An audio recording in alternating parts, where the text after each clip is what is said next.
Hello friends, welcome back to my channel Chaitra's fusion flavour. So ಇವತ್ತು ನಾನು ಮಾಡ್ತಾ ಇದ್ದೀನಿ ವೆಜಿಟೇಬಲ್ ದಮ್ ಬಿರಿಯಾನಿ. ನೋಡಿ ಎಷ್ಟು ಕಲರ್ಫುಲ್ಲಾಗಿ ಕಾಣಿಸ್ತಾ ಇದೆ, ಹಾಗೂ ಅಷ್ಟೇ ಫ್ಲೇವರ್ಫುಲ್ಲಾಗಿ ಕೂಡ ಇತ್ತು. ಸೊ ಬನ್ನಿ ಹೇಗೆ ಮಾಡೋದು ಅಂತ ನೋಡೋಣ. ಇಲ್ಲಿ ಒಂದು ಪಾತ್ರೆಯಲ್ಲಿ 1 ಗ್ಲಾಸ್ ಬಾಸ್ಮತಿ ಅಕ್ಕಿನ ಚೆನ್ನಾಗಿ ವಾಶ್ ಮಾಡಿ 1 ಅವರ್ ಸೋಕ್ ಮಾಡಿ, ನೆಕ್ಸ್ಟ್ ವೆಜಿಟೇಬಲ್ಸ್ ನಿಮ್ಮ ಚಾಯ್ಸ್ ಯಾವುದಾದ್ರೂ ತಗೋಬೋದು. ನಾನಿಲ್ಲಿ ಈರುಳ್ಳಿ, ಕಾಲಿಫ್ಲವರ್, ಬೀನ್ಸ್ ಹಾಗೂ ಕ್ಯಾರೆಟ್ನ ತಗೊಂಡಿದ್ದೀನಿ. ನೆಕ್ಸ್ಟ್ ಪುದೀನ ಸೊಪ್ಪು ಹಾಗೂ ಕೊತ್ತಂಬರಿ ಸೊಪ್ಪನ್ನ ಹೆಚ್ಚಿ ಸೈಡಿಗೆ ಇಟ್ಕೊಳ್ಳಿ. ಸೊ ನಾವು ಎಲ್ಲ ವೆಜಿಟೇಬಲ್ಸ್ನು ಈಗ ಮ್ಯಾರಿನೇಟ್ ಮಾಡಬೇಕು. ಸೊ ಎಲ್ಲ ಒಂದು ಪಾತ್ರೆಗೆ ಹಾಕ್ಕೊಳ್ಳಿ ಹೆಚ್ಚಿರುವಂಥ ತರಕಾರಿಗಳನ್ನ. ಹಾಗೂ ಕಾಲಿಫ್ಲವರ್ನ ಸ್ವಲ್ಪ ನೀರಲ್ಲಿ ಬೇಯಿಸ್ಕೊಂಡು ಹಾಕ್ಕೊಳ್ಳಿ, ಹುಳ ಇರುತ್ತೆ ಅದರಲ್ಲಿ. ಸೊ ನೆಕ್ಸ್ಟ್ 2 ಟೇಬಲ್ ಸ್ಪೂನ್ ಮೊಸರನ್ನ ನಾನು ಹಾಕ್ತಾ ಇದ್ದೀನಿ. ಮೊಸರು ಹಾಕೋದ್ರಿಂದ ಮ್ಯಾರಿನೇಷನ್ ತುಂಬ ಚೆನ್ನಾಗಾಗುತ್ತೆ. ಸೊ ಮೊಸರನ್ನ 2 ಟೇಬಲ್ ಸ್ಪೂನ್ ಹಾಕ್ಕೊಳ್ಳಿ. 2 ಟೇಬಲ್ ಸ್ಪೂನ್ ಅಚ್ಚ ಖಾರದ ಪುಡಿ ಹಾಕ್ಕೊತಿದ್ದೀನಿ. ನಿಮಗೆ ಖಾರ ಎಷ್ಟು ಬೇಕು ನೀವು ನೋಡಿ ಅದನ್ನು ಹೆಚ್ಚು ಕಡಿಮೆ ಮಾಡ್ಕೋಬೋದು. ಮತ್ತು ನಾನಿಲ್ಲಿ ಅರ್ಧ ಚಮಚ ಅರಿಶಿಣದ ಪುಡಿನ ಹಾಕ್ಕೊಳ್ತಾ ಇದ್ದೀನಿ.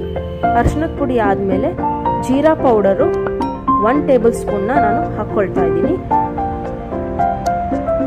ಜೀರಾ ಪೌಡರ್ ಆದಮೇಲೆ ಧನಿಯಾ ಪೌಡರ್ 2 ಟೇಬಲ್ ಸ್ಪೂನ್ನ ಆ್ಯಡ್ ಮಾಡ್ಕೊಳ್ಳಿ. ಧನಿಯಾ ಪೌಡರ್ ಆದಮೇಲೆ 1 ಟೇಬಲ್ ಸ್ಪೂನ್ ಶುಂಠಿ ಬೆಳ್ಳುಳ್ಳಿ ಪೇಸ್ಟ್ ಹಾಗೂ ಹೋಲ್ ಸ್ಪೈಸಸ್, ಚಕ್ಕೆ, ಲವಂಗ, ಏಲಕ್ಕಿ ಎಲ್ಲದನ್ನು ಹಾಕಿ, ಬೇ ಲೀಫ್ನು ಹಾಕಿ ಚೆನ್ನಾಗಿ ಮಿಕ್ಸ್ ಮಾಡ್ಕೊಳ್ಳಿ ಹೊಂದ್ಕೊಳ್ಳೋವರೆಗೂ. ಮಿಕ್ಸ್ ಮಾಡಿ ಆದಮೇಲೆ ಅದಕ್ಕೆ ಸ್ವಲ್ಪ ಉಪ್ಪನ್ನು ನೀವು ಸೇರಿಸ್ಕೋಬೇಕು. ಉಪ್ಪು ಹಾಕಿದ ತಕ್ಷಣ ಪುದೀನ ಸೊಪ್ಪು ಹಾಗೂ ಕೊತ್ತಂಬರಿ ಸೊಪ್ಪನ್ನು ಆ್ಯಡ್ ಮಾಡಿ 1 ಅವರ್ ಫ್ರಿಜ್ಜಲ್ಲಿ ಇಟ್ಬಿಡಿ. ನೆಕ್ಸ್ಟ್ ಒಂದು ಪ್ಯಾನಲ್ಲಿ ಸ್ವಲ್ಪ ಆಯಿಲ್ ಹಾಕ್ಕೊಂಡು ಹೆಚ್ಚಿಟ್ಟಿರುವಂಥ ಈರುಳ್ಳಿನ ಗೋಲ್ಡನ್ ಬ್ರೌನ್ ಮಾಡ್ಕೋಬೇಕು. ಇದು ನಮ್ಮ ಲೇಯರಿಂಗಿಗೆ ಬೇಕಾಗುತ್ತೆ. ಸೊ ಚೆನ್ನಾಗಿ ಇದನ್ನು ಗೋಲ್ಡನ್ ಬ್ರೌನ್ ಆಗೋವರೆಗೂ ಹುರಿಬೇಕು. ನೋಡಿ ಈ ರೀತಿ ಕಲರ್ ಚೇಂಜ್ ಆಗುತ್ತೆ. ಕಲರ್ ಚೇಂಜ್ ಆಗಿ ಫುಲ್ ಗೋಲ್ಡನ್ ಬ್ರೌನ್ ಆಗುತ್ತೆ. ನೋಡಿ ಈ ರೀತಿ ಆಗಬೇಕು. ನೆಕ್ಸ್ಟು ಒಂದು ಪಾತ್ರೆಯಲ್ಲಿ ಅರ್ಧ ಪಾತ್ರೆ ಆಗೋಷ್ಟು ನೀರು ಇಟ್ಕೊಳ್ಳಿ. ಅದಕ್ಕೆ ಪುದೀನ ಸೊಪ್ಪು, ಸ್ಟಾರ್ ಅನೈಸ್, ಚಕ್ಕೆ, ಲವಂಗ ಎಲ್ಲದನ್ನು ಹಾಕ್ಕೊಳ್ಳಿ. ನಾವು ಮ್ಯಾರಿನೇಷನ್ಗೂ ಸ್ವಲ್ಪ ಹಾಕಿರ್ತೀವಿ. ಸೊ ಅನ್ನ ಬೇಯಿಸೋಕ್ಕೂ ಕೂಡ ನಾವು ಸ್ವಲ್ಪ ಹಾಕ್ಕೋಬೇಕು, ಫ್ಲೇವರ್ ಚೆನ್ನಾಗಿ ಬರುತ್ತೆ. ಸೊ ಎಲ್ಲ ಸ್ಪೈಸಸ್ ಹಾಕಿದ ಮೇಲೆ ಇದು ಚೆನ್ನಾಗಿ ಬಾಯ್ಲ್ ಆಗೋಕ್ಕೆ ಬಿಡಬೇಕು. ನೋಡಿ ಚೆನ್ನಾಗಿ ಈ ರೀತಿ ಕೈ ಆಡಿ ಚೆನ್ನಾಗಿ ಬಾಯ್ಲ್ ಆಗೋವರೆಗೂ ಬಿಟ್ಟು ಆಮೇಲೆ ಸೋಕ್ ಮಾಡಿರುವಂತಹ ಬಾಸ್ಮತಿ ಅಕ್ಕಿನ ನಾನು ಆ್ಯಡ್ ಮಾಡ್ತಾ ಇದ್ದೀನಿ. ಬಾಸ್ಮತಿ ಅಕ್ಕಿ ಆಲ್ಮೋಸ್ಟ್ 80% ಇದರಲ್ಲೇ ಬೇಯಬೇಕು. ನೋಡಿ ಈ ರೀತಿ ಚೆನ್ನಾಗಿ ಕೈ ಆಡಿಸಿ ಅದು 80% ಬೆಂದ ಆದಮೇಲೆ ಸ್ಟ್ರೈನ್ ಮಾಡ್ಕೊಂಬಿಡಿ. ಸ್ಟ್ರೈನ್ ಮಾಡಿದ ಮೇಲೆ ಇದನ್ನು ತಣ್ಣಗಾಗೋಕ್ಕೆ ಬಿಡಿ. ನೆಕ್ಸ್ಟ್ ಇಲ್ಲಿ ಒಂದು ಪ್ಯಾನ್ನಲ್ಲಿ ನಾವು ಮ್ಯಾರಿನೇಷನ್ ಮಾಡಿಟ್ಕೊಂಡಿರುವಂತಹ ವೆಜಿಟೇಬಲ್ಸ್ನ ಆ್ಯಡ್ ಮಾಡಬೇಕು. ಆಯಿಲ್ ಹಾಕ್ಕೊಳ್ಳಿ. ನೆಕ್ಸ್ಟ್ ಎಲ್ಲ ವೆಜಿಟೇಬಲ್ಸ್ನು ಆ್ಯಡ್ ಮಾಡ್ಕೊಳ್ಳಿ. ಚೆನ್ನಾಗಿ ಮ್ಯಾರಿನೇಷನ್ ಆಗಿದೆ, ನೀವು ನೋಡ್ತಾ ಇದ್ದೀರಾ. ಮ್ಯಾರಿನೇಷನ್ ಆಗಿರುವಂಥ ವೆಜಿಟೇಬಲ್ಸ್ನ ಆ್ಯಡ್ ಮಾಡಿ. ವೆಜಿಟೇಬಲ್ಸ್ನ ಕೂಡ ನಾವಿಲ್ಲಿ 80% ಕುಕ್ ಮಾಡ್ಕೋಬೇಕಾಗತ್ತೆ. ನೋಡಿ ಚೆನ್ನಾಗಿ ಕೈ ಆಡಿ ಈ ರೀತಿ ನಿಮಗೆ ಗೊತ್ತಾಗುತ್ತೆ ತರಕಾರಿ ಬೆಂದಿದೆನಾ ಅಂತ. ಇದು 80% ಬೆಂದಾದ್ಮೇಲೆ ಇನ್ನೊಂದು ಬೌಲಿಗೆ ಅರ್ಧ ವೆಜಿಟೇಬಲ್ಸ್ನ ತೆಕ್ಕೊಂಬಿಡಿ ಲೇಯರಿಂಗ್ ಮಾಡಲಿಕ್ಕೆ.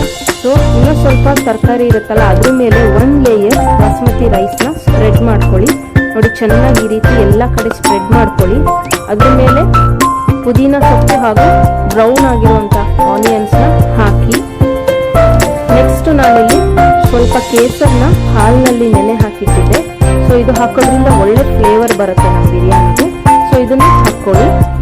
ಹಾಕ್ಕೊಂಡ ತಕ್ಷಣ ಬೇರೆ ಸಪ್ರೇಟಾಗಿ ಎತ್ತಿಟ್ಟಿರುವಂತಹ ವೆಜಿಟೇಬಲ್ಸ್ನ ನೆಕ್ಸ್ಟ್ ಲೇಯರಿಗೆ ಹಾಕ್ಬಿಡಿ. ಚೆನ್ನಾಗಿ ಸ್ಪ್ರೆಡ್ ಮಾಡಿ, ಈ ರೀತಿ ಸ್ಪ್ರೆಡ್ ಮಾಡಬೇಕು. ಮಸಾಲ ಎಲ್ಲ ಎಳ್ಕೋಬೇಕು. ನೆಕ್ಸ್ಟ್ ಲೇಯರು ನಾವು ಮತ್ತೆ ಬಾಸ್ಮತಿ ಅಕ್ಕಿನ ಹಾಕೋಣ.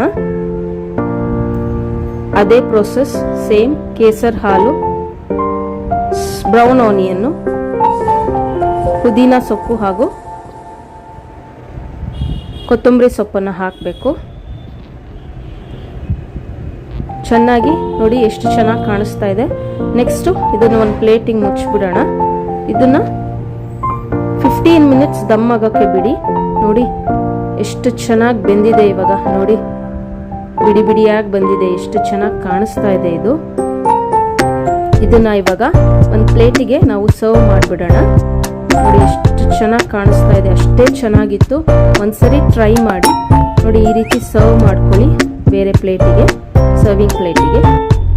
ಇದನ್ನ ನೀವು ರಾಯ್ತಾ ಜೊತೆಗೂ ಕೂಡ ತಿನ್ಬೋದು. ಇದನ್ನ ನಾನೀಗ ರಾಯ್ತಾ ಜೊತೆಗೆ ಸರ್ವ್ ಮಾಡ್ತಾ ಇದ್ದೀನಿ. So colourful veg dum biryani ready ಆಗಿದೆ.